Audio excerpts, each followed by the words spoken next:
টাঙ্গাইলে অনুষ্ঠিত হলো গ্রাম বাংলার ঐতিহ্যবাহী পিঠা উৎসব। ছিল নানা স্বাদ ও বিচিত্র পিঠার সমারোহ।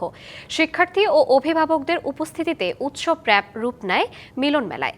নতুন প্রজন্মের মাঝে বাঙালির সংস্কৃতি তুলে ধরতে ও পারিবারিক বন্ধনকে আরও সুদৃঢ় করতেই এমন আয়োজন। শহীদ স্মৃতি পৌর উদ্যানের শাহীন শিক্ষা পরিবারের উদ্যোগে এই পিঠা উৎসব। পাটিসাপটা, পুলি, চিতই, নকশি, মালপোয়া সহ বিচিত্র পিঠার সমারোহ ছিল স্টলে স্টলে।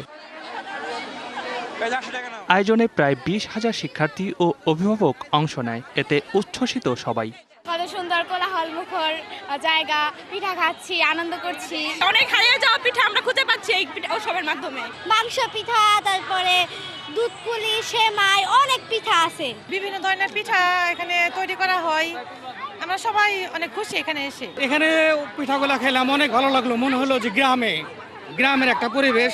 অনুষ্ঠানে প্রধান অতিথি ছিলেন বিএনপির প্রচার সম্পাদক সুলতান সালাউদ্দিন টুকু। এমন উদ্যোগ প্রতিটি শিক্ষা প্রতিষ্ঠানে নেওয়া উচিত বলে মনে করেন তিনি। বাচ্চাদেরকে উদ্বুদ্ধ করা এবং তারা যাতে প্রতিযোগিতা করে নিজেদেরকে গড়ে তুলতে পারে, সেই জন্য এই ধরনের প্রোগ্রাম হওয়াটা অনেক বেশি জরুরি। এটি শুধু খাবারের উৎসব নয়, সামাজিক মিলন মেলা এবং সাংস্কৃতিক বৈচিত্র্যের প্রতীক জানালেন আয়োজকরা। এই পিঠা উৎসবের মাধ্যমে আমি জানাতে চাই, আমাদের যে হারিয়ে যাওয়া ঐতিহ্য, যে পিঠাগুলো তৈরি করতে একসময়, এটা কিন্তু এখন প্রায় বন্ধ হয়ে যাচ্ছে। এই লোক ঐতিহ্য আমাদের ছাত্রছাত্রীদের মধ্যে আমরা দেওয়ার চেষ্টা করব।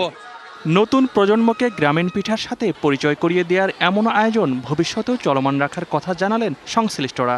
নতুন পিঠা তো চিনতে পারে এবং সেটা খেয়ে যেন ওরা মজা পেতে পারে, যেটা বাংলাদেশের একটা ঐতিহ্য। ভবিষ্যতে যেন এই প্রোগ্রামগুলো আমরা প্রতি বছর করতে পারি এবং জনসাধারণের মধ্যে আমরা এই মজার পিঠার পরিচয়গুলো জানিয়ে দিতে পারি। পরে বৃত্তিপ্রাপ্ত শিক্ষার্থীদের সংবর্ধনা, ক্রীড়া ও র্যাফেল ড্রতে বিজয়ীদের পুরস্কার দেওয়া হয়। DBC news desk.